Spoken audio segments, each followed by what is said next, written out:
Alhamdulillah nahmaduhu wa nasta'inuhu wa nastaghfiruh wa na'udzu billahi min syururi anfusina wa sayyiati a'malina.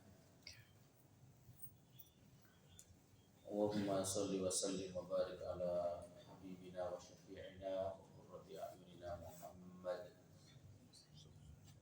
wa ala alihi wa sahbihi wa man tabi'ahum bi ihsanin ila yaumiddin. Amma ba'du, fa ya ibadallah, usikum wa nafsi bitaqwallah, fa innallaha yuhibbul muttaqin, wa inna akramakum 'indallahi atqakum, wa innahu faqad fazal muttaqin. Hadirin jamaah Masjid Al-Ikhlas yang dirahmati Allah Subhanahu wa taala. Alhamdulillah, hari ini kita sudah masuk Ramadan kedua. Hari ini kita masuk puasa di hari kedua. Bapak-bapak dan ibu-ibu semua, hari kedua ini apa kabarnya? Alhamdulillah. Semoga selalu dijaga oleh Allah Subhanahu wa taala iman dan Islam kita, kesehatan kita sampai kita menyelesaikan Ramadan bulan ini atau tahun ini. Allahumma amin. Bapak Ibu, senang atau tidak? Kita sekarang berada di bulan Ramadan, bulan puasa. Senang atau tidak? Bergembira. Alhamdulillah, Masya Allah. Qul bifadlillahi wa birahmatihi fabidzalika falyafrahu huwa khairum mimma yajma'un. Qul, katakanlah, bifadlillahi, sebab karunia Allah, wa birahmatihi, dan sebab rahmat Allah, fabidzalika falyafrahu, hendaklah mereka bergembira. Falyafrahu, kalau dilihat dari susunan bahasa Arab, falyafrahu, lamnya di situ lamul amr, masuk pada fi'il mudhari'. Di antara bentuk amr atau perintah menggunakan lamul amr yang masuk pada fi'il mudhari'. Falyafrahu, hendaklah mereka bergembira. Allah menyuruh bergembira. Bergembira dengan apa? Bifadlillahi wa birahmatihi, bergembira dengan adanya karunia Allah dan rahmat Allah. Di antara karunia dan rahmat Allah tersebut adalah bulan Ramadan. Setuju atau tidak, hadirin? Alhamdulillah. Sekalipun syaitan gak berhenti-berhenti membisikkan kepada hadirin sekalian, Ramadan membuatmu lapar dan dahaga, Ramadan mengurangi rezeki daganganmu, Ramadan membuatmu lemes dan males. Lawan bisikan-bisikan syaitan tersebut. Huwa khairum mimma yajma'un, itu lebih baik, mimma dari apa-apa, yajma'un yang kalian kumpulkan, yang mereka kumpulkan. Yang dimaksud dengan yang kalian kumpulkan atau mereka kumpulkan adalah harta dunia kalian. Harta dunia membuat kita senang juga atau tidak? Senang. Orang kita manusia, ya kan, butuh harta. Dengan harta kita bisa haji umroh, bisa punya rumah, bisa punya kendaraan, bisa menikah. Dengan harta kita senang dan bergembira. Akan tetapi kegembiraan kita dengan harta kita jangan sampai mengalahkan kegembiraan kita dengan karunia dan rahmat Allah yang berupa mulianya bulan Ramadan ini. Makanya di situ dikatakan huwa khairum mimma yajma'un, gembiramu terhadap rahmat Allah di antaranya dengan datangnya Ramadan lebih baik daripada gembiramu terhadap semua yang kamu kumpulkan dari harta benda duniamu. Kenapa begitu? Karena duniamu, hartamu yang kamu kumpulkan ini terkadang membawa malapetaka untuk dirimu di dunia dan juga di akhirat. Makanya ketika Allah Subhanahu wa taala menceritakan tentang keadaan Qarun saat diuji dengan harta benda yang begitu banyak, Allah mengatakan dalam cerita tersebut, la tafrah innallaha la yuhibbul farihin, melalui lisan kaumnya. La tafrah, jangan kamu gembira, karena sesungguhnya Allah tidak menyukai orang-orang yang gembira. Ayat yang pertama tadi kita disuruh gembira. Ayat yang di sini kita dilarang bergembira. Bertentangan Ustadz? Enggak ada bertentangan. Lah wong di situ disuruh gembira, kok di sini enggak dibolehin sama Allah untuk bergembira? Urutannya tadi begitu. Bergembiralah dengan karunia Allah dan rahmat Allah. Dan hendaklah gembiramu terhadap karunia dan rahmat Allah seperti datangnya bulan Ramadan ini menjadi lebih menang untukmu daripada gembiramu terhadap dunia yang kamu kumpulkan. Karena duniamu yang kamu kumpulkan, harta bendamu yang kamu kumpulkan kadang-kadang membuat kamu lalai. Maka jangan gembira dengan duniamu yang membuat kamu lalai, karena sesungguhnya Allah tidak menyukai orang-orang yang bergembira dengan dunianya yang membuat dia lalai. La taghurrannakumul hayatud dunya. Jangan sampai kehidupan dunia dengan kemegahannya ini membuat kamu tertipu. Ini yang dilarang.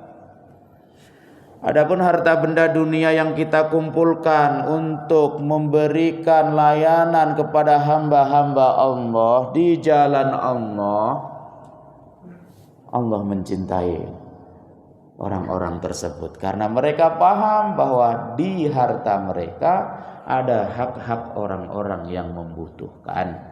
Wa fi amwalihim haqqul lis-sa'ili wal mahrum, dan di dalam harta mereka paham ada hak untuk orang-orang yang membutuhkan. Hadirin, mari kita jadikan momen Ramadan yang mulia ini, semoga kita istiqomah sampai kita berakhir nafas kita. Ya, momen Ramadan ini diantaranya adalah momen kita membersihkan diri kita dari sifat kecintaan kita terhadap dunia dan harta kita. Jadi puasa itu hadirin tidak hanya menahan lapar dan dahaga. Yang paling penting dari semuanya puasa ini adalah menahan hawa nafsu. Tidak hanya puasa perut dan kerongkongan, tapi juga puasa hati. Makanya Rasulullah mengingatkan kepada kita, berapa banyak orang yang berpuasa enggak dapat kecuali lapar dan haus.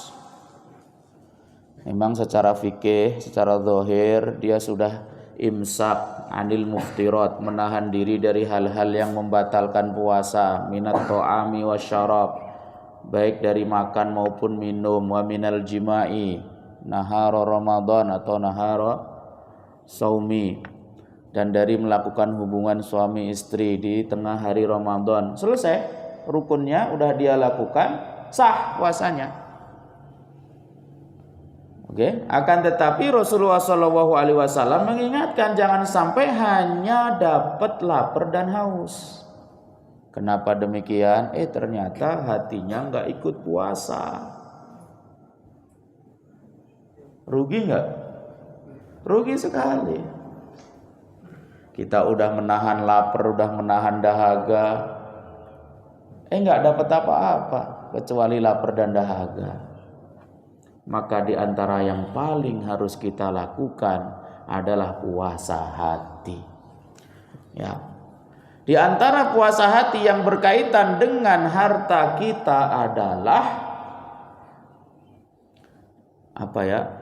Berusaha melawan ketergantungan dan kecintaan kita terhadap harta ini. Memprioritaskan atau mendahulukan kecintaan kita terhadap fadlillahi wa birahmatihi. Fabidzalika falyafrahu tadi. Ya. Rasulullah sallallahu alaihi wasallam adalah orang yang paling derma. Ajwadun nas, orang yang paling derma. Saat Ramadan tiba, dermanya melebihi atau lebih kencang lagi daripada sebelum Ramadan. Karrihil mursalah, seperti angin yang bertiup kencang. Ya. Jadi kalau Ramadan kita udah tahu syahrus siyam, kita wajib berpuasa. Syahrul qiyam, alhamdulillah sudah 2 malam kita melakukan qiyam. Ya. Syahrul Quran kita udah paham, alhamdulillah setiap qiyam kita memperpanjang membaca Al-Quran, imamnya, kita makmumnya mendengarkan. Ditambah lagi saya yakin pasti hadirin juga punya wirid-wirid bacaan Al-Quran, tilawah Quran. Harus itu. Siyam, qiyam, Quran. Nah, ini sepaket ini. Di dalam bulan Ramadan. Syahrul Ramadan, syahrul siyam, syahrul qiyam, syahrul Quran. Ini pahalanya mantap luar biasa. Man shoma ramadhana imanan wa ihtisaban ghufira lahu ma taqaddama min dambih. Siapa yang siam Ramadan, wa man qama ramadhana imanan wa ihtisaban ghufira lahu ma taqaddama min dambih. Siapa yang qiyam Ramadan, kemudian syahrul Quran, syahrul Ramadan alladzi unzila fihil Quran. Ramadan adalah bulan diturunkannya Al-Quran. Kita paham semuanya ini.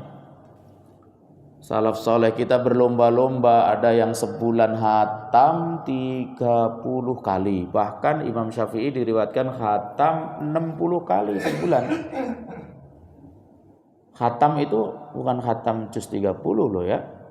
Khatam 30 juz.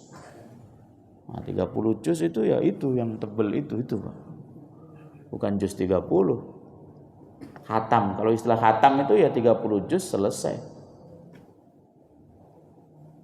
Kuat berapa hari kita mengkhatamkan 30 juz kira-kira Pak? Setengah hari. Imam Syafi'i setengah hari itu. Loh itu berarti nggak sholat tarawih dong Imam Syafi'i. Loh khatamnya sambil sholat loh. Ya kan jelas sholat tarawih, sholat qiyam. Ya kita nggak sebegitunya. Akan tetapi setidaknya Quran kita melebihi dari hari-hari sebelumnya. Udah pasti itu ya 3 ini.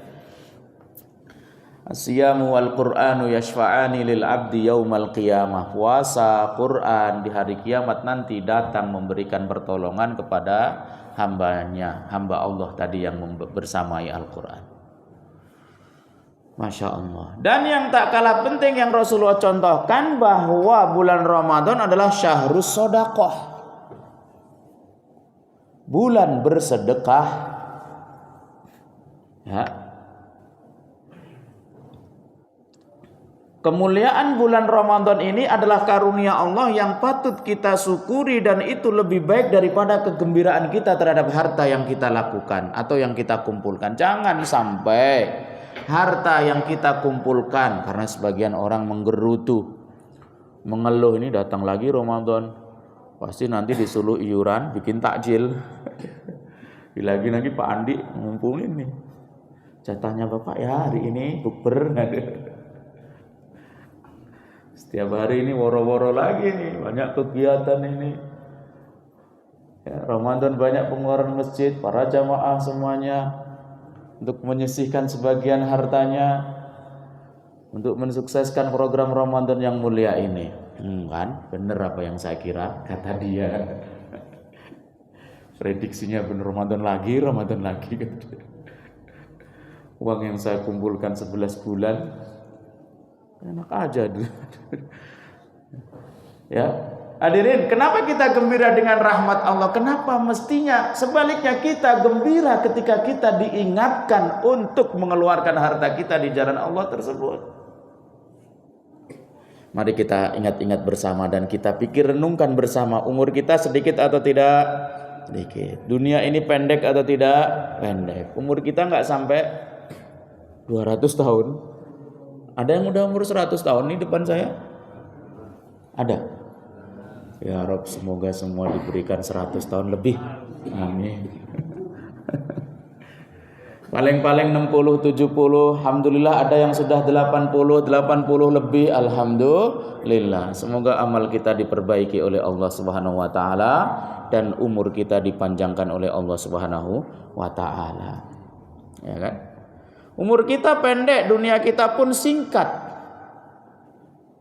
Kalau kita nggak gembira datangnya Ramadan yang mulia, lipat ganda pahala di dalamnya, termasuk seandainya kita nggak gembira dengan uang yang akan kita keluarkan momennya di bulan Ramadan ini, atau kita nggak semangat, ya baghiyal khairi aqbil wa ya baghiyasy syarri aqsir, man hurima khairaha faqad hurim. Wahai orang-orang yang mencintai pahala, mencintai kebaikan, datang ini bulan Ramadan, aqbil, ayo berlomba-lomba, jangan malas, perangi bisikan-bisikan setan yang menyesatkanmu. Wa ya baghiyasy syarri, wahai orang-orang yang selama ini banyak melakukan dosa, maksiat, kejahatan, yang selama ini susah mengeluarkan hartanya di jalan Allah, aqsir, stop, ini Ramadan, momenmu untuk memperbaiki dirimu, untuk mengumpulkan pahalamu di sisi Allah Tuhanmu. Jangan kamu sia-siakan. Man hurima khairaha, siapa yang tidak mendapatkan pahala kebaikan di bulan Ramadan, faqad hurim, sungguh dia telah merugi, tidak akan mendapatkan pahala lain. Ramadan yang mulia, yang penuh berkah, yang berlipat-lipat pahala, enggak terhitung pahalanya, kok kamu sia-siakan? Apalagi selain bulan Ramadan, hadirin. Ya, manfaatkan untuk membiasakan semua kebaikan-kebaikan yang akan kita harapkan untuk bisa kita lakukan setelah Ramadan. Manfaatkan Ramadan inilah latihannya. Paksa diri, paksa untuk bersedekah, paksa untuk bersalat berjamaah, paksa untuk qiyam, paksa untuk kebaikan semuanya. Kebaikan itu harus dimulai dengan kita paksa diri kita. Ustaz, bukannya kalau beramal nggak boleh ya dipaksa-paksa begitu? Lah wong kamu kalau nggak dipaksa nggak pernah jadi baik, nanti gimana? Ya kan? Hawa nafsu ini kalau kita nggak sapih, ya kan? Dia nggak mau tersapih, ya kan? Ya, wan nafsu katifli, ya. Hawa nafsu ini seperti anak kecil. Ya, anak kecil kalau kita biarkan mimik terus nggak berhenti Pak. Biar dia berhenti harus kita sapih, demikian pula hawa nafsu ini. Ya kan? Kalau nggak kita paksa, jadi paksa dulu. Bahkan datang ngaji, dengerin pengajian itu terpaksa dulu. Dan ngaji juga di sini nih kitab fi adabul alim wal muta'allim Imam Nawawi. Ya kan? Datangnya terpaksa itu udah luar biasa gitu. Sedekahmu yang kamu awali dengan keterpaksaan itu udah luar biasa begitu. Sambil berjalan waktu, kamu akan paham bahwa sedekah atau semua amal soleh yang lainnya itu semuanya harus karena Allah Subhanahu wa ta'ala. Tapi dimulai dengan memaksa diri terlebih dahulu. Masya Allah. Alhamdulillah. Ya. Hadirin yang dimuliakan Allah Subhanahu wa ta'ala, ayatnya udah jelas. Ya, kita mungkin sudah setiap kali dibacakan dan dipahamkan. Ya, masalul ladzina yunfiquna amwalahum fi sabilillahi kamathali habbatin ambatat sab'a sanabila fi kulli sumbulatin mi'atu habbah wallahu yudha'ifu liman yasha. Perumpamaan orang-orang yang menginfakkan sebagian hartanya di jalan Allah Subhanahu wa taala, kama sali habbatin, seperti habbah, satu biji. Kama sali habbatin ambatat sab'a sanabila, kemudian menumbuhkan 7 tangkai. Ya, dari 7 tangkai ini fi kulli sumbulatin mi'atu habbah, setiap satunya ada 100 biji lagi. Berarti 7 kali 100 700. Enggak berhenti di situ. Wallahu yudha'ifu liman yasha. Mungkin Allah akan melipat gandakan lagi lebih dari itu bagi hamba-hambanya yang dikehendaki oleh Allah Subhanahu wa ta'ala. Masya Allah. Kemudian ayat selanjutnya menjelaskan tentang adab berinfak atau bersedekah. Ya ayyuhalladzina amanu la tubtilu shadaqatikum bil manni wal adha. Wahai orang-orang yang beriman, jangan kau batalkan sedekahmu. Maksudnya jangan kau hilangkan pahala sedekahmu bil manni wal adha, dengan cara al-mannu wal adha. Al-mannu itu mengungkit-ungkit. Masjid itu kalau bukan karena donasi saya nggak bisa ngelakuin kegiatannya. Wal adha, dan menyakiti. Jangan kau hilangkan pahala sedekahmu dengan mengungkit-ungkit, pamer, ngomong-ngomong ke semua orang, dan menyakiti orang yang kau bantu. Kalladzi yunfiqu malahu ria'an nasi wa la yu'minu billahi wal yaumil akhir. Seperti orang yang menafkahkan hartanya karena riya, ingin dapat puja dan pujian orang lain. Dia enggak ingat kepada Allah dan enggak ingat kepada hari akhir. Ini adabnya. Ya. Tapi di awal untuk bisa memulainya, silahkan kau riya silahkan. Kalau itu untuk melatih hawa nafsu atau mengendalikan, nggak ada masalah. Tapi kedepannya terus sambil berjalan waktu, bahwa semua yang kita lakukan ini harus karena Allah Subhanahu wa ta'ala, tidak karena yang lain. Karena yang lebih kita butuhkan adalah ridha Allah dan qabul dari Allah Subhanahu wa ta'ala. Kalau Allah sudah ridha dan sudah qabul, maka Allah akan kirimkan hamba-hambanya untuk kemudian memberikan busyrayat, gembira-gembira atau kabar-kabar berita baik kepada kita, orang-orang yang melakukan kebaikan. Sekalipun belum Allah berikan, tapi Allah sudah ridha, sudah cukup bagi kita. Ridha Allah ini harus menjadi target dan tujuan kita, bukan ridha manusia. Ya. Khususnya di bulan Ramadan, jangan sampai kita datang ke masjid kecuali kita bawa di dalam saku kita itu uang untuk infak fisabilillah. Ini Ramadan ini. Ya kan? Jangan sampai kota infak yang melewati di depan kita kecuali kita di situ meletakkan, ya, menitipkan sebagian rezeki kita di jalan Allah Subhanahu wa taala. Jangan sampai kita kepikiran kemudian uang yang kita letakkan di kota infak tersebut mengganggu dan mengurangi rezekimu. Kita dalam Islam diajarkan bahwa sedekah yang kita keluarkan justru menambah rezekimu. Hadirin yang dimuliakan Allah Subhanahu wa taala. Tidak hanya itu, banyak sekali hebatnya sedekah ini. Dalam sebuah keterangan hadis, dawu mardakum bis shadaqah. Sedekah bisa menjadi wasilah untuk menyembuhkan penyakit. Sedekah bisa menjadi wasilah untuk menyembuhkan penyakit. Ya, walaupun ini tetap harus dipahami baik-baik bahwa sesungguhnya semua amal baik kita itu harus lillah. Akan tetapi terkadang kita punya hajat tertentu di dunia ini, yang mana hajat itu kita perlu wasilah. Wasilah itu perantara. Allah yang menolong memang, Allah yang menyembuhkan, Allah yang memudahkan, Allah yang menghidupkan, ya, semuanya Allah Subhanahu wa taala. Tapi karena kita orang biasa, bukan nabi, bukan rasul, bukan wali, maka Allah memakai orang lain atau wasilah lain, perantara lain untuk menolong kita. Betul atau tidak hadirin? Kita lapar, Allah yang memberikan kita untuk bisa jadi kenyang, tapi nggak bisa kemudian kita diem aja menunggu Allah mengenyangkan kita, nggak ada. Kita harus nyari nasi untuk kita makan.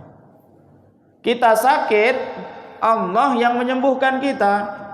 Tapi kalau kita diem saja, nggak datang ke dokter, nggak minum obat, nunggu mukjizat, ya ini sampai mati kadang belum datang pula mukjizat itu, kan begitu. Maka perlu datang ke dokter. Dan kita sebagai umat Islam itu mengimani adanya keberkahan Al-Quran dan keberkahan amal soleh yang bisa membawa kita pada tujuan kita. Contoh, kita sakit, di antara obatnya adalah dengan Al-Quran. Sudah sangat jelas. Di antara obat tersebut adalah dengan sedekah. Dengan sedekah, dengan berinfak di jalan Allah Subhanahu wa taala. Hadirin pernah mendengarkan cerita Sayyidina Abu Bakar dan Umar berlomba-lomba untuk berinfak di jalan Allah. Sebelumnya Umar merasa nggak pernah itu bisa mengalahkan Abu Bakar dalam berinfak di jalan Allah. Selalu kalah, Umar itu selalu kalah. Pada suatu kesempatan ada pengumuman untuk berinfak di jalan Allah. Rasulullah yang mengumumkan. Umar membawa setengah dari hartanya. Itu udah ngerasa banyak sekali. Dia ngerasa, kali ini Abu Bakar nggak bisa ngalahin saya dalam berbuat baik ini gitu. Ternyata kamu dikalahkan oleh Abu Bakar. Berapa dia infaknya? Seluruh hartanya. Masya Allah. Nggak mikir-mikir hadirin. Ya. Mungkin sebagian hadirin bertanya, itu kan yang nyuruh Rasulullah, ini yang nyuruh Pak Dar kok. Yang minta Pak Andi. Ngapain? Ya kan? Hadirin, orang-orang yang menyuruhkan kebaikan di muka bumi ini, mereka adalah penerus perjuangan Rasulullah Sallallahu Alaihi Wasallam. Semua penyeru kebaikan, semua pengajak kebaikan, mereka adalah penerus perjuangan Nabi dan Rasul. Tidak hanya kiai ustadz yang ceramah di mimbar, tidak. Ya. Jadi tidak boleh ada ngerasa itu kan Rasulullah yang ngajak, maka kita all out membantu. Ini siapa kok pula ini? Ngapain ya kan? Masya Allah. Abu Bakar, Umar, dan para sahabat lain luar biasa. Ya. Ada seorang tabi'i yang mulia, namanya Urwah ibn Zubair. Dia punya kebun. Di antara dulu kekayaan orang-orang zaman dahulu itu, dia punya unta yang banyak. Dia punya kebun kurma yang luas, yang selalu berbuah. Itu di antara hasil kekayaan orang-orang dahulu itu. Urwah ibn Zubair punya kebun yang sangat besar, yang paling dia cintai. Setiap tahun itu dipugar pagarnya, dicat, dirawat dengan sangat baik. Kenapa? Untuk menjaga pohon-pohon yang di dalamnya itu biar nggak diisengin oleh para pencuri, anak-anak yang suka ngelemparin buahnya itu, atau binatang-binatang buas yang suka ngerusak, ya kan? Ya. Ketika buah-buah dari pohon-pohon yang ada di kebunnya itu udah mateng dan siap untuk dimakan, ya, pagarnya dirobohkan oleh beliau. Ngapain Ustaz? Biar masyarakat di situ bisa berbondong-bondong mengambil buah yang mereka mau sepuasnya, hadirin. Nggak mikir lagi. Harta yang paling dicintai. Lan tanalul birra hatta tunfiqu mimma tuhibbun. Tidak kalian mendapatkan kebaikan, pahala, sampai kalian mau menginfakkan apa yang kalian cintai. Masya Allah. Ada pula sahabat yang paling dicintai adalah sumur. Disedekahkan semua airnya di jalan Allah Subhanahu wa taala. Kita belum sampai level itu ya. Paling kita sisa-sisa belanja. Oh, ada nggak sisa belanja? Dicari untuk kemudian nggak ada masalah. Ya, Masya Allah. Kemudian Ali bin Husain bin Ali bin Abi Thalib radhiyallahu taala anhu, cicitnya Rasulullah sallallahu alaihi wasallam ya. Beliau setiap malam itu keliling mencari orang yang membutuhkan untuk diberikan bantuan setiap malam. Kalau dulu kan nggak ada listrik ya, kalau malam ya malam, gelapnya gelap gulita gitu kan. Ditaruh di punggungnya, diikat, ditutup jubahnya, nggak kelihatan, udah gelap, ya nggak kelihatan. Dia melakukan itu terus sampai meninggal. Hadirin, sampai meninggal. Tidak ada yang tahu hal itu. Tidak ada yang tahu. Ya. Sampai meninggal, ketika dimandikan ada bekas ikatan di punggungnya. Ikatan di punggungnya. Mereka bertanya, apa yang dia lakukan? Ini bekas apa? Kemudian diceritakan, setiap malam beliau berkeliling mencari orang yang membutuhkan untuk diberi bantuan dan tidak ada yang tahu itu.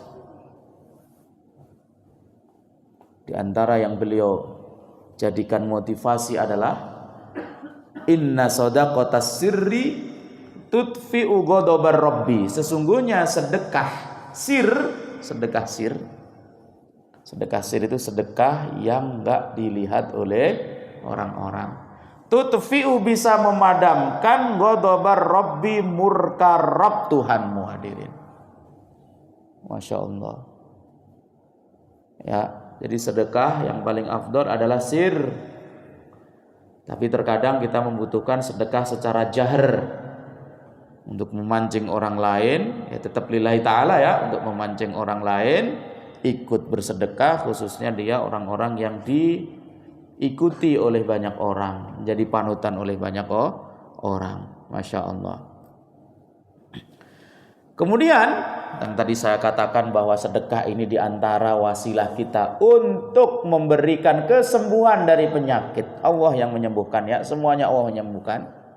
Ulama sepakat amal soleh ini bisa jadi wasilah untuk hajat kita. Ini sepakat nih. Tawasul namanya.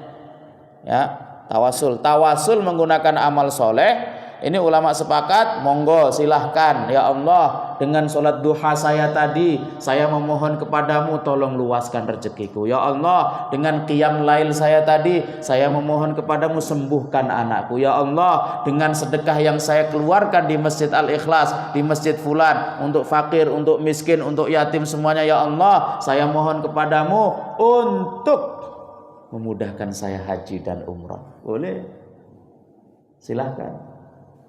Ya, tapi tetap lillahi ta'alanya harus ada. Ya, bukan sedekahnya yang membawa kamu berada di tempat yang mudah, tapi Allah yang memudahkan kamu melalui wasilah sedekah tersebut. Datang seorang laki-laki kepada Syekh Abdullah Ibnul Mubarak, ulama ternama di waktunya, di masanya. Dia mengadu ada penyakit di lututnya. Diceritakan kurang lebih selama 7 tahun penyakit itu. Koreng, keluar nanah, darah. 7 tahun di lututnya. Ya. Dia udah mencoba bermacam-macam obat dan bertanya bermacam-macam dokter, tapi nggak ada yang bisa memberikan manfaat, nggak disembuhkan, belum disembuhkan. Ya. Kemudian Syekh Abdullah Ibnul Mubarak tersebut memberikan saran kepada orang tersebut. Nah, kata dia, idhab, pergilah cari kampung. Cari orang yang membutuhkan. Di sini pergilah cari kampung di situ membutuhkan sumur air. Mereka membutuhkan air. Kemudian beliau mengatakan, saya doakan ketika sumur yang kamu buat untuk orang kampung tersebut mengalir airnya, masyarakat di situ memanfaatkan air darimu, hasil sedekahmu tadi, saya doakan penyakitmu sembuh.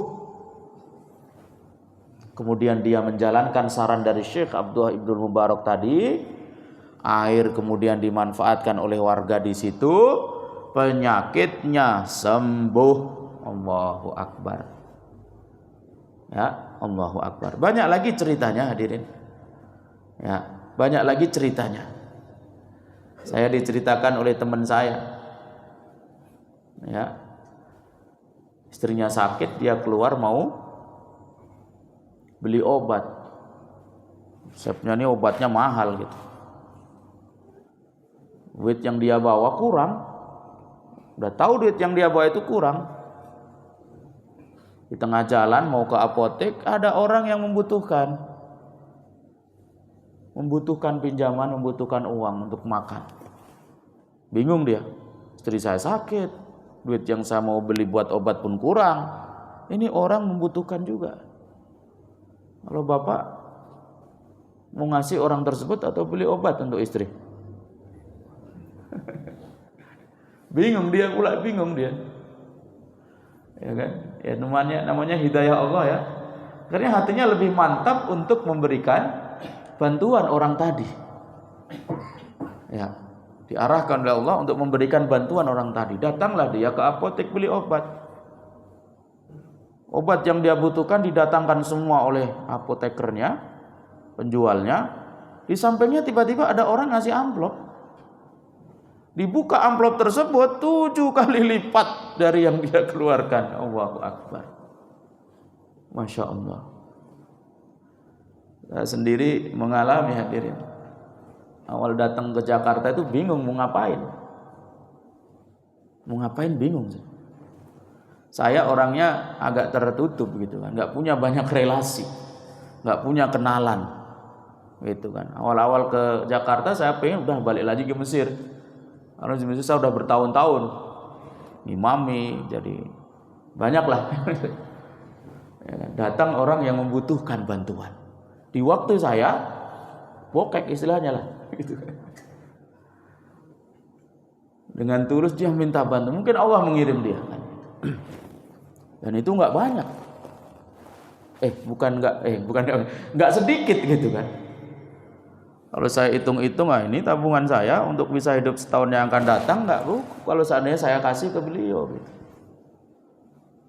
Tapi itu lagi Allah menggerakkan hati. Akhirnya saya tergerak untuk membantu, ya. Untuk membantu.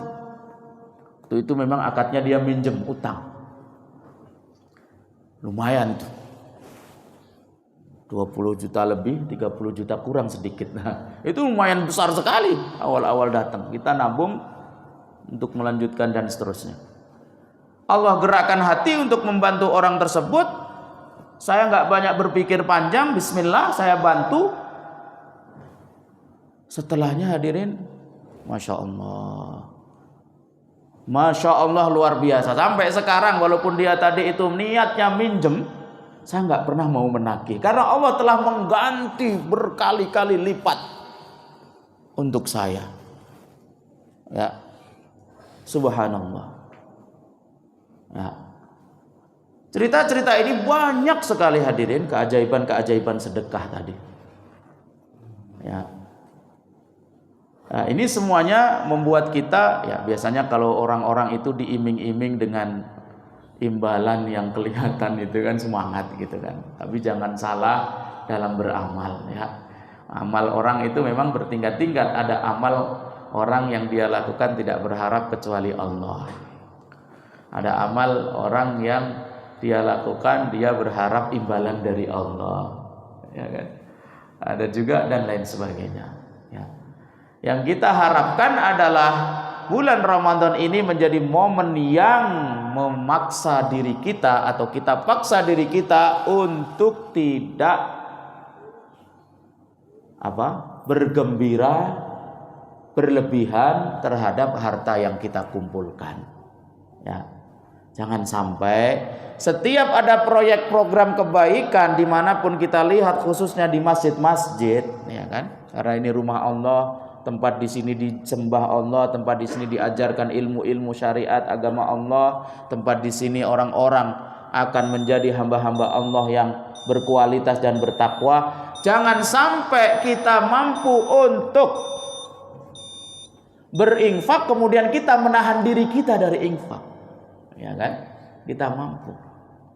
Dan infak yang benar adalah infak dengan harta. Ustaz, katanya dalam hadis dengan senyum kita udah sedekah, Ustaz. Saya senyum aja gitu. Satu masjid ini ada 200 orang, Ustaz. Semua orang saya senyumin. Sedekah aja udah 200, Ustaz. Pak, Bu, jangan salah paham. Memang senyummu adalah sedekahmu, tasbihmu adalah sedekahmu, tahmidmu adalah sedekah. Itu kalau kau nggak ada duit. Sama sekali nggak ada yang kau keluarkan. Tapi yang namanya sedekah, infak di jalan Allah itu hakikatnya adalah bil mal. Wajahidu bi amwalikum wa anfusikum, dan berjihadlah, berinfaklah dengan harta kalian. Ya kan? Dengan harta ditambah dengan tahmidmu, tasbihmu, takbirmu, tahlilmu, luar biasa. Ya. Ketika sudah nggak ada harta sama sekali, barulah kau memperbanyak senyummu, ramahmu, tahlil, tahmid, takbirmu. Itu silakan, dan kamu nggak akan terkurangi pahalamu dan nggak akan terkalahkan dengan orang-orang yang punya duit untuk berinfak, hadirin. Seperti itu. Ya. Dan banyak lagi cerita-cerita tentang kehebatan sedekah ini yang saya himpun, ya, akan tetapi mungkin itu cukup ya untuk memberikan semangat kepada kita, khususnya di bulan Ramadan ini adalah bulan di mana kita menghilangkan kecintaan atau kegembiraan kita yang berlebihan terhadap harta kita. Jangan sampai kemudian kita masuk kategori la tafrah innallaha la yuhibbul farihin. Jangan bergembira karena sesungguhnya Allah tidak mencintai orang-orang yang bergembira. Yang dilarang dan yang tidak dicintai oleh Allah karena kegembiraan kita adalah mereka yang gembira terhadap dunia kemudian melalaikan Allah, mengatakan ini harta saya, hasil jerih payah saya, kerja keras saya, banting tulang saya, untuk apa saya keluarkan dengan sukarela seperti itu? Sama dengan Qarun. Qala innama utituhu ala ilmin indi, ini udah saya kumpulkan dari hasil kerja keras saya. Saking kayanya dan saking sombongnya. Jangan pula menunggu kita longgar baru kita mau bersedekah. Justru sebaliknya, kalau kau mau longgar, perbanyaklah sedekah. Jangan pula kita termasuk orang-orang yang dikatakan oleh Allah dalam firman-Nya, wa minhum man ahadallah la in atana min fadlihi lanasaddaqanna wa lanakunanna minas solihin. Dan di antara mereka ada orang-orang yang berjanji kepada Allah, kalau Allah berikan kepada mereka uang, harta, mereka akan bersedekah dan menjadi orang soleh. Memberi syarat pada Allah, minta dulu mereka. Minta duit dulu banyak, minta kaya dulu banyak, baru mereka mau bersedekah dan mau jadi orang soleh. Falamma atahum min fadlihi bakhilu bihi wa tawallaw wa hum mu'ridun. Orang-orang yang begitu biasanya ketika udah Allah kasih kaya, dia pelit, medit. Ya.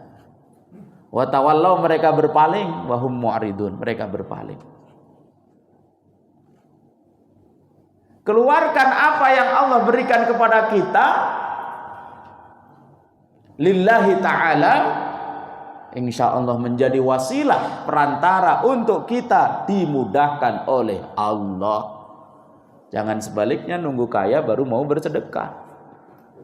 Ya, justru kita harus pahami bahwa dengan sedekah ini wasilah untuk kaya. Tapi fokusnya jangan kayanya, fokusnya Allah Subhanahu wa taala. Begitu hadirin. Dan banyak lagi pembahasan tentang sedekah. Sebelum kita tutup hadirin, baiknya biar tidak ngantuk dan sebagainya, silahkan kita berdiskusi, menambah, ada yang mau memberikan pertanyaan, pernyataan tambahan dari hadirin Bapak Ibu sekalian. Silahkan. Demikian daripada saya untuk sementara. Terima kasih. Silahkan. Ya. Kalau kita bersedekah, tapi dari harta dari korupsi atau harta dari masih ngerampok atau apa, tapi kita gunakan untuk bangun taruh pesantren, bangun masjid. Nah itu apakah harta itu menjadi harta yang berkah atau bagaimana Pak Ustaz? Masih. Innallaha thayyibun la yaqbalu illa thayyiban. Sesungguhnya Allah itu Maha Thayyib, tidak menerima kecuali yang thayyib-thayyib. Oke?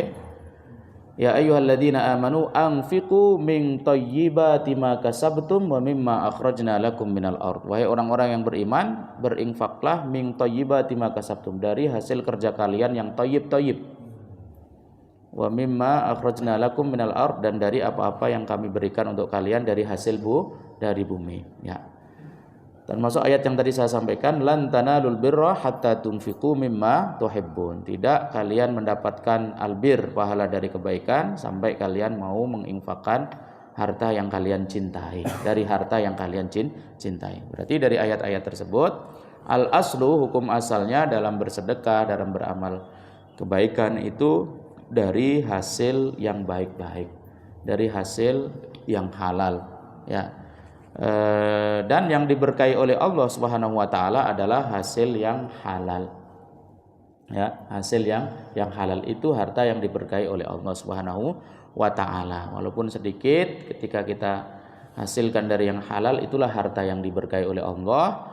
Di antara ciri harta diberkahi oleh Allah, sekalipun sedikit, kita tidak pelit dengan harta tersebut. Itu berarti harta itu diberkahi oleh Allah. Dengan tidak pelit, harta itu akan dijaga oleh Allah. Kita terus langgeng memiliki harta tersebut, nggak putus-putus. Nah, kemudian dalam bentuk pencurian, korupsi dan lain sebagainya itu adalah haram, diharamkan oleh Allah Subhanahu wa taala, dan orangnya harus bertobat taubatan nasuha. Ya, ketika itu berkaitan dengan hak orang lain, di antara bentuk tobatnya di samping menyesal, ya minta maaf sama Allah Subhanahu wa taala. Kalau berkaitan dengan hak orang lain, bentuk tobatnya harus mengembalikan hak tersebut kepada pemiliknya. Ya, dia harus bertobat, beristighfar, menyesal, berjanji tidak akan mengulangi, dan mengembalikan hak yang dia curi tadi kepada pemiliknya. Oke? Nah, nggak ketahuan nih pemiliknya siapa, jumlahnya banyak sekali gitu kan, jumlahnya banyak sekali ini. Kalau dia simpen untuk dirinya sendiri, ini malah petakannya nggak habis-habis dia. Ya kan, udah dosanya ngucur-ngucur terus, ya kan, malah petakannya nggak habis-habis. Bagaimana yang terbaik? Dipakai untuk kepentingan umum, ya, dipakai untuk kepentingan umum. Minimal mengurangi beban dosa dia, ya kan, minimal mengurangi beban dosa dia. Ditanya apakah itu berkah ataukah tidak? Ya dari hasilnya nggak diberkahi oleh Allah. Apakah diterima oleh Allah Subhanahu wa taala? Mungkin saja Allah menerima ketika dia mengeluarkan itu ternyata hatinya ikhlas dalam keadaan sudah tobat, karena Allah Maha menerima tobat hamba-hambanya. Hadirin, ketika Allah berjanji akan memberikan nikmat kepada kita, apakah Allah akan mengingkari? Halo? Allah janji kalau kita beramal soleh, beramal baik, Allah akan memberikan nikmat pada kita, pahala pada kita. Apakah janji Allah tersebut mungkin Allah ingkari? Tidak mungkin. Innallaha la yukhliful mi'ad. Allah tidak mungkin mengingkari janji. Tapi ketika Allah mengatakan kamu akan dihukum, disiksa gara-gara dosamu, maksiatmu, mungkinkah Allah tidak melakukan itu? Halo? Nanti kalau kamu melanggar ya, saya penjarakan kamu ya. Mungkinkah saya kemudian memaafkan dia? Mungkinkah Allah memaafkan hambanya yang berdosa dan bermaksiat? Karena Allah maha memberi maaf. Jadi mungkin, oh itu berarti Allah melanggar janjinya Ustaz. Itu bukan melanggar janji, itu Allah punya sifat Rahman Rahim, Allah punya sifat afu, memaafkan. Oke, kita kembali pada pertanyaan tadi. Jadi secara asal tadi harta yang disampaikan adalah nggak berkah. Secara asal Allah nggak menerima harta tersebut. Tapi uang yang dia kumpulkan kalau dia makan sendiri, ini pala petaka yang nggak habis-habis dunia akhirat gitu. Hisapnya nggak berhenti-berhenti itu. Ya kan? Mungkin dengan kesadaran dia, tobat dia, uang yang dia kumpulkan 300 triliun tersebut. Sekarang lagi viral ini, Masya Allah. Bangsa kita ini, ya, uang sebanyak itu, bayangkan. Sebanyak itu, sudah kita lanjut nanti. Ya, harus disedekahkan di jalan umum, gitu kan. Mungkin dia mikir kalau dikembalikan ke negara, negara korupsi lagi nih, Ustaz. Penjara dia. Penjara. Betul, iya. Ya kan? Jadi dia harus ya, menjalankan itu di jalan umum untuk kepentingan umum gitu kan. Di waktu yang sama dia harus taubat dengan taubatan nasuha. Ya, taubat dengan taubatan nasuha. Berharap Allah Subhanahu wa taala mengampunkan dia. Kalau Allah nanti mengampunkan, alhamdulillah. Kalau Allah tidak mengampunkan, Allah menghukum, ya itu keadilan Allah. Allah Maha Adil. Kamu yang salah berhak dihukum. Itu keadilan namanya. Tapi ketika kamu salah, kamu tobat, kemudian kamu ikhlas, nyesal, Allah melihat ketulusan hatimu, Allah ampunkan. Sama ceritanya orang yang membunuh 100 orang. Pernah mendengar ceritanya? 99 dibunuh, bertanya pada satu orang, jawabannya nggak memuaskan, dibunuh pula orang yang ke 100 tadi. 100 orang itu membunuh orang 100. Ya, kemudian dia ikhlas ingin taubat dengan taubatan nasuha. Sebelum perjalanan untuk taubat di tempat yang diinginkan itu, dia mati. Jadi seakan-akan belum beramal soleh sama sekali. Itu Maha pemaafnya Allah Subhanahu wa taala. Dan ulama sepakat melalui cerita tersebut bahwa taubat yang tulus, ya, dan Allah Maha tahu siapa hambanya yang tulus dan pura-pura, ya kan? Taubat yang tulus bisa menghilangkan dosa-dosa kita sebelumnya. Ya. Nah, pertanyaan apakah harta tadi diberkahi? Ya, secara umum enggak diberkahi. Tapi apakah diterima oleh Allah? Secara hukum asal enggak diterima oleh Allah. Tapi Allah mungkin saja mau menerima apabila orang tersebut kemudian ikhlas taubat, ya. Nah, tapi kalau itu tadi berkaitan dengan harta orang dan kita tahu orangnya, mesti harus dikembalikan kepada orangnya. Ya, mesti harus dikembalikan kepada orangnya. Taruhlah masalah terima tidak ya, kita kan nggak tahu Allah. Betul. Terimanya. Nah, itu di padang mahsyar bagaimana mereka? Walaupun dia sudah tobat nih, udah hartanya udah keluar, udah saya mau tobat. Ya. Betul. Di padang mahsyar bagaimana dia? Ya, padang mahsyar ini sesuai dengan hak Allah, ya. Hak Allah untuk memudahkan dia ataukah tidak. Mungkin dia ternyata punya amal soleh yang lain. Yang tadi saya katakan, Al-Qur'anu wasyamu, Quran dan puasa bisa memberi syafaat. Saya ceritakan tentang kehebatan Al-Qur'an. Ya, ada orang tua kaget-kaget hadirin, ngerasa dirinya banyak dosa. Tiba-tiba di surga dimahkotai oleh Allah Subhanahu wa taala. Dimahkotai, dimasukkan ke surga. Dia kaget. Ini apa pahala saya? Saya enggak berhak merasa mendapatkan ini. Ternyata gara-gara Al-Qur'an. Gara-gara Al-Qur'an. Kemudian ketika hari kiamat nanti, kita kan bingung tuh. Yauma yafirrul mar'u min akhihi wa ummihi wa abihi wa sahibatihi wa banihi likulli imri'in minhum yauma idzin sya'nu yughni. Orang-orang berlarian, anak enggak ketemu orang tua enggak ketemu anak, teriak-teriak minta tolong, enggak ada yang gubris sama sekali. Tiba-tiba datang orang yang enggak kamu kenal. Memberikan payung kepadamu, memberikan pertolongan kepadamu. Dia mengatakan, "Kamu kenal saya?" "Enggak." "Kamu kenal?" "Enggak." "Siapa sih kamu?" "Saya adalah Al-Qur'an yang dulu kau perjuangkan di dunia." Al-Qur'an hadir. Itu di antaranya. Masya Allah. Mungkin karena amal-amal soleh yang lain. Kita punya banyak dosa atau enggak? Makanya kadang saya mengingatkan kepada jamaah saya, kita dalam kehidupan ini harus punya gacu. Ngerti gacu no? Gacu itu kalau kita keluarkan semuanya kalah. skak mati. Gitu. Apa itu? Kartu andalan. Ya, kartu andalan. Ini gacu. Dengan kartu andalan ini kita berharap Allah memaafkan kita dari dosa-dosa yang lain. Kartu andalan ini maksudnya apa? Amal soleh yang kita langgengkan sampai kita mati. Bahkan gak ada yang tahu, istri kita, anak kita. Hanya kita yang tahu dan Allah Subhanahu wa ta'ala. Ya. Dan kita selalu mohon kepada Allah dengan amal soleh yang kita langgengkan tersebut, Allah selamatkan kita. Di antaranya di padang mahsyar tadi. Ya, di antaranya di padang mahsyar tadi.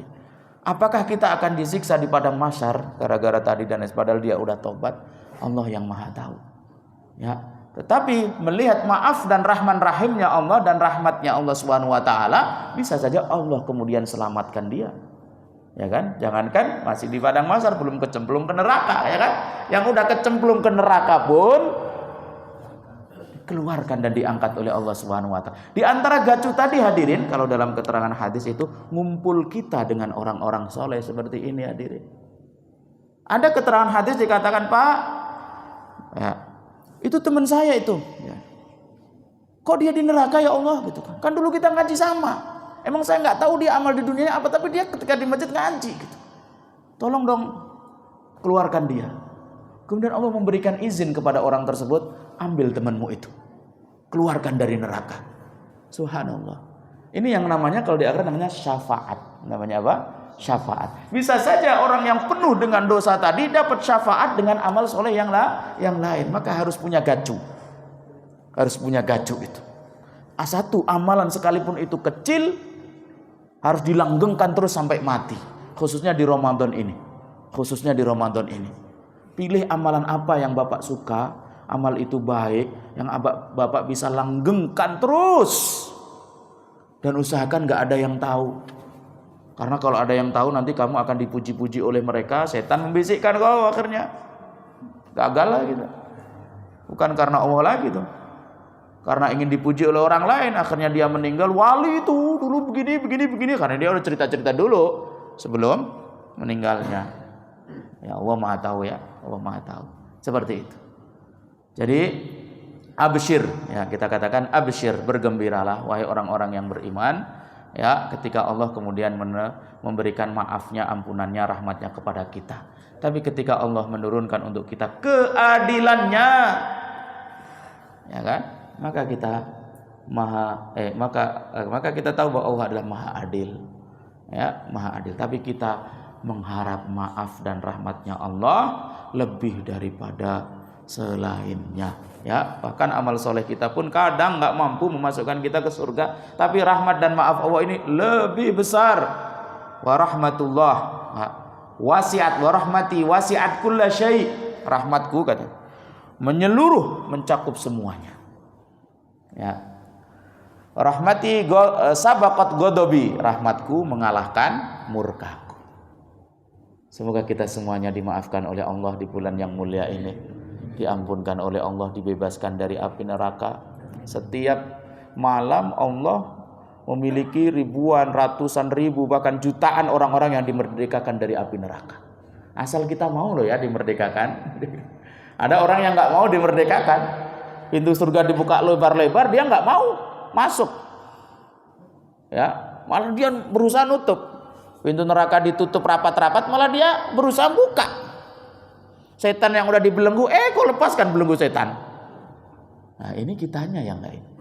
Kita lebih memilih bisikan setan tadi. Ya ayyuhalladzina amanu la tattabi'u khutuwatis syaitan. Wahai orang-orang yang beriman, jangan ikuti bisikan-bisikan dan langkah-langkah syaitan, karena dia mengajak kepada keburukan, mengajak kepada kemaksiatan dan kemungkaran. Semoga kita semuanya dijaga oleh Allah Subhanahu wa taala. Allahumma ballighna Ramadan salimin ghanimin. Allahumma adrikna lailatul qadar. Ij'alna mimman shoma Ramadhana wa qama Ramadhana imanan wa ihtisaba. Ij'alna mimman qama lailatul qadri imanan wa ihtisaba. Waghfir lana dzunubana waj'alna fi hadzal syahril karim minal faizin wa la taj'alna minal khaibin ya arhamar rahimin birahmatika ya arhamar rahimin. Subhanakallahumma bihamdika asyhadu an la ilaha illa anta astaghfiruka wa atubu ilaik. Wassalamualaikum warahmatullahi wabarakatuh. Sama-sama.